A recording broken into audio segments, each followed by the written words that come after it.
আমাদের পক্ষে এটার জবাব দেওয়া উচিত নয়। এই ছিল সাহাবায়ে কেরামের আদর্শ।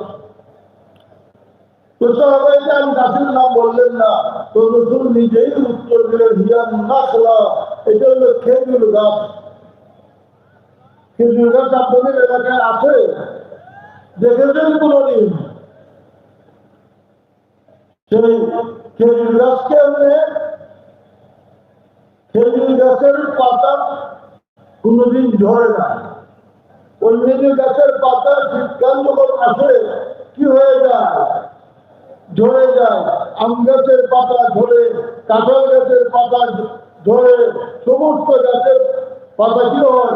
ঝরে যায়। খেজুর গাছের পাতা সারা বছর থাকে, কখনো ঝরে না। তাহলে মুমিনের সঙ্গে তার সম্পর্ক কি?